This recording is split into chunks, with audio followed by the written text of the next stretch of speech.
이거 그런 거 있는 거 아니? 그런 거 누구 있어? 같이 쓰는 거. 아까 이 카가 몇 번 가지고.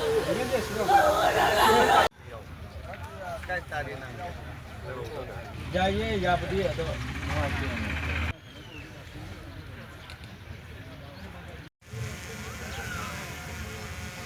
너희 미리 이제 나오시 이렇게 전하는 거다. 아주 저기 앞에 미국.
Kanana injil lawn.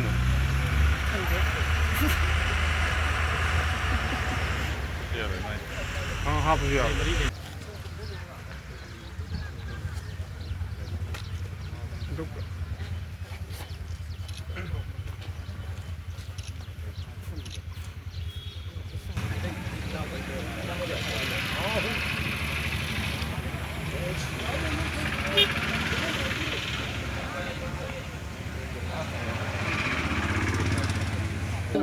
Karena adum noige adum cagi si tauram dagi lay biu hai ni ko family jung dai bu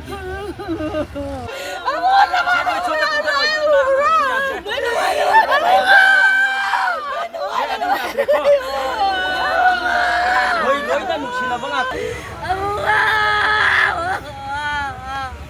Aku ya mau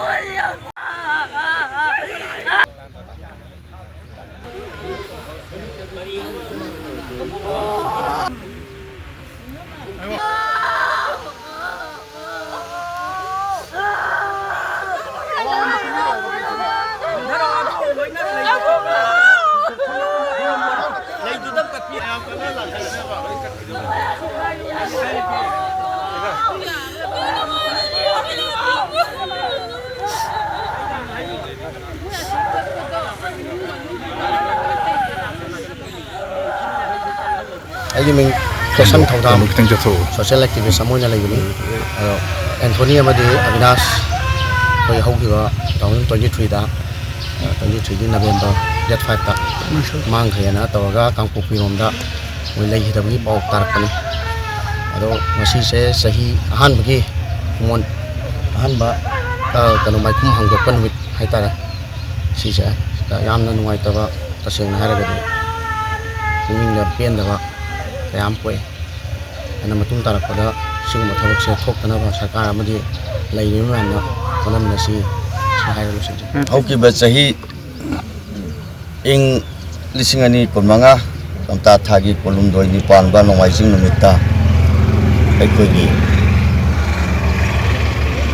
Mei 23 Mei dagi horakhiba Manipur gi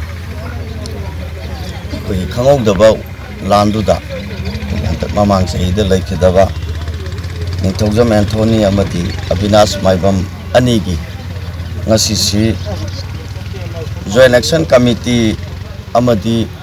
laikidraba Anthony ki imung manung Avinash ki imung manung na punna sinjabani ngasi gi Joint Action Committee Kamlampak Imphal West asida maikhum hangdokpa ningsing thauram anisi aduna Manipurda sok Isingani kulum doi dagi horakhiba akoina thoaningdaba lal asida yamna puning nungsingai oiraba lal ani leibaki oina kathokhiba si aikoi yamna nungai khide aduna asigumba ꯊꯧꯗꯣꯛ ꯑꯁꯤ ꯃꯇꯨꯡ ꯇꯥꯔꯛꯄ ꯃꯇꯝꯗ ꯃꯅꯤꯄꯨꯔꯗ ꯊꯣꯛꯂꯛꯇꯕ ꯑꯣꯏꯁꯅꯨ ꯑꯗꯨꯒ ꯏꯔꯥꯡ ꯑꯁꯤ matam puna maki Manipurda Kanglup Jati 53 hena leiba Manipurida asigum irang ase thoktana bagi pandam madu masi oisanu haibani aduna ngasi maikum hangto iba si akoigi leipaki oriba CSO sing maira paibi sing aduga akoigi Rural United Club Organization ruko adagi akoi Arambai Tengol sing aduga imaibel puna makna saru yabi dana kabiri basi yamna nungai jai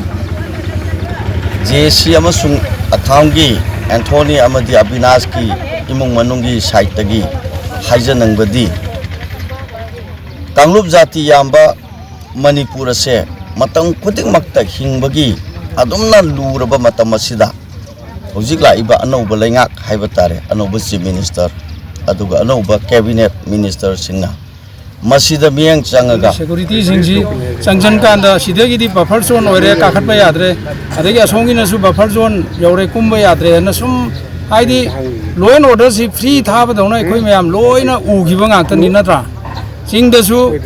khulai paiba mayam ama gari tongna chatpa ekoi gi tampak tasu adugumba khulai paiba mayam ama na ekoi gi lamdam ekoi gi ipai puna thamamba lamji kaiba yaroi ekoi gi Manipur di kaiba yaroi haiba adugumba ekoi gi naha kaya ama satkiba movement tawgiba mayam do madu matam chana security force sing du aina season naramagadi madu hena phagani haibani